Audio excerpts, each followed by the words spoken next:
Let's look at the lore of Phyrexia through its cards. Welcome to Slow Unpacking. This is what the channel is about. Having coffee together, taking a look at even the commons of our favorite sets, which gives us a glimpse at the planes that excite us. Plus, who doesn't love this sound?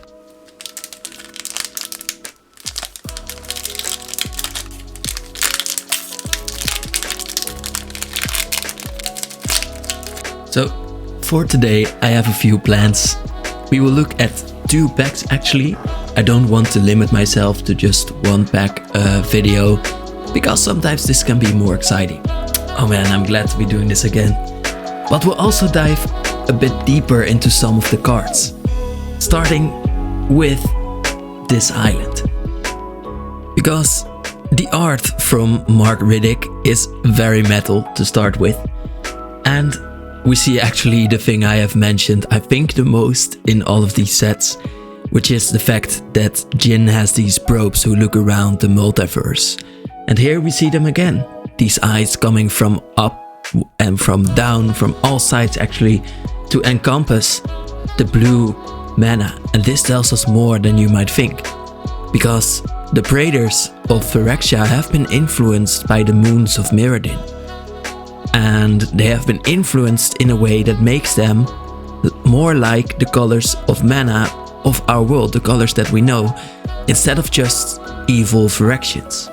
This makes Jin want to know more forever, and this even goes against the privacy of the Mirrans and the Phyrexians that serve him.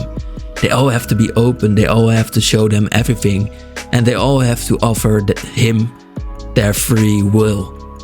Everyone will eventually lose that will if Jin gets to do what he wants.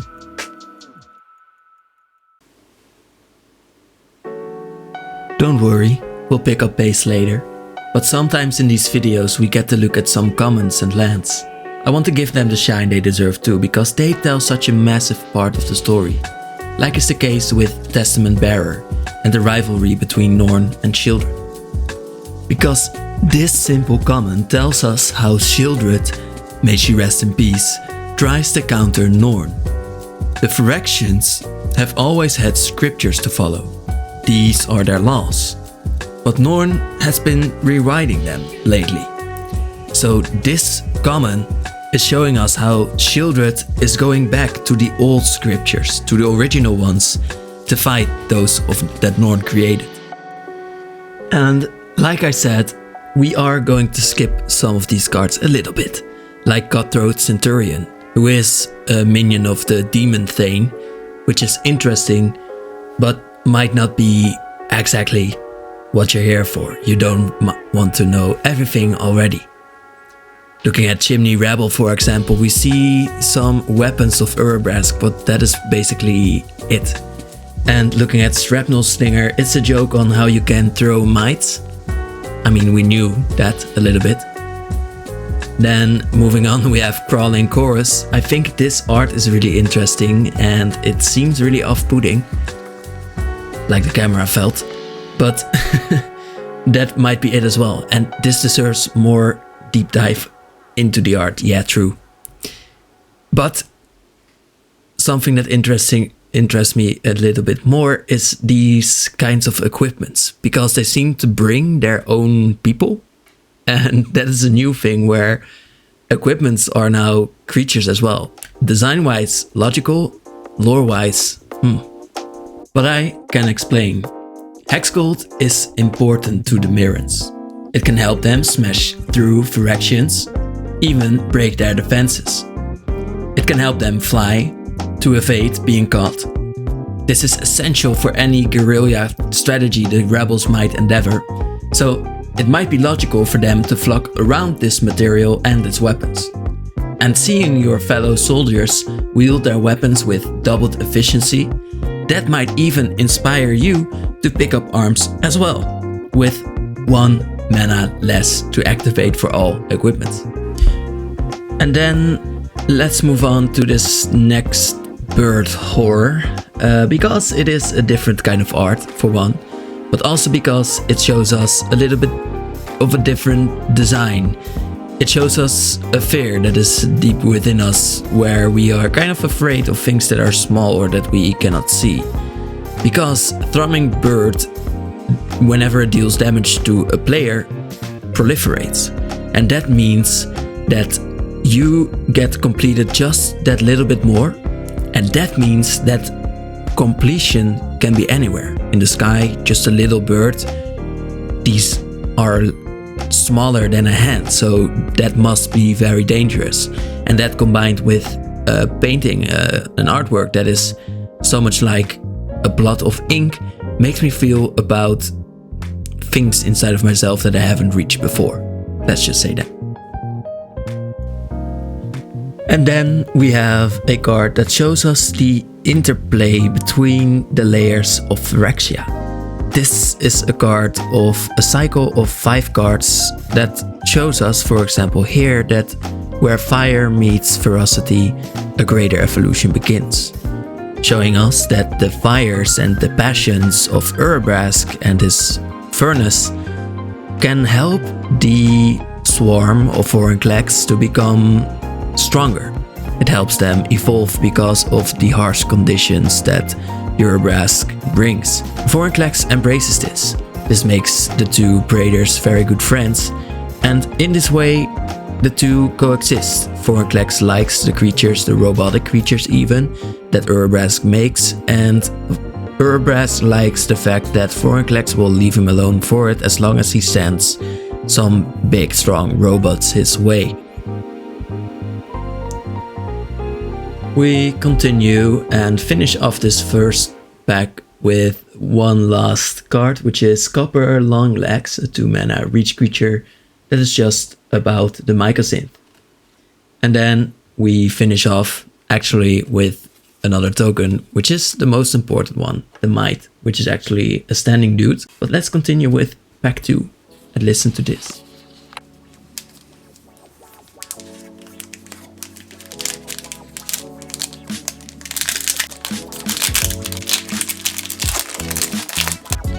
Onto the next pack, and here we're starting with some goblins, where one of the goblins has actually taken off the head of another one, and they're all dissecting the first.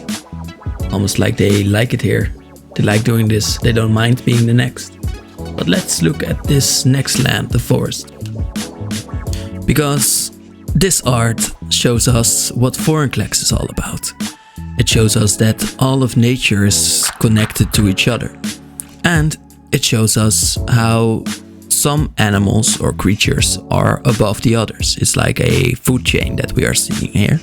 And then last but not least, we see sort of bubbles. On top we see it between the bones, and at the bottom we see it on the bones even.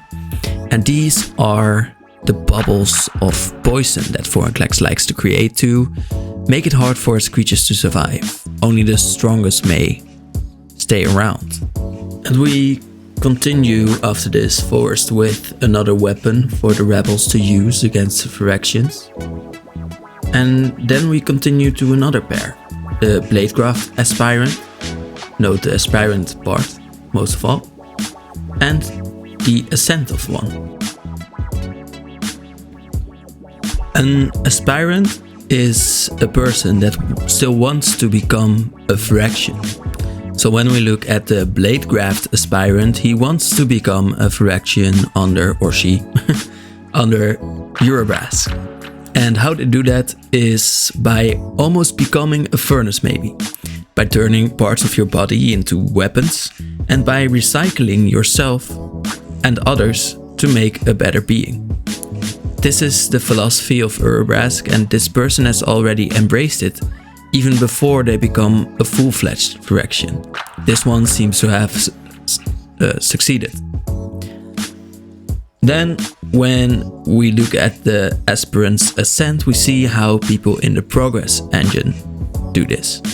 So, for Ginectaxias, his main value that you need to aspire to is to have almost no willpower at all, while being very curious, while wanting to know more. And once you know more and survive, you get to maybe get a part of your willpower back as long as it is in the plans of the progress engine.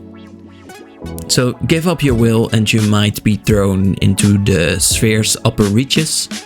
You might get a chance to look at more things, to gain knowledge, and if you survive and land, you become maybe a Phyrexian.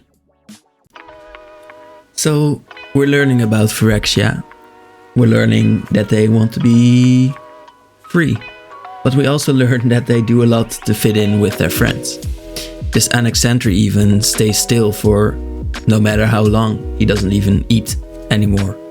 And Jace even gives up his own will, as we have seen before with these probes. Harry fights against it, but eventually crumbles and has her hands given away. Sacrifices need to be made, and all of these cards seem to show that. And what better way to show that you have sacrificed everything than the list card, Mirage Mockery, from actually Commander. It shows us that in the progress engine you need to sacrifice your whole identity, your whole self, your whole will.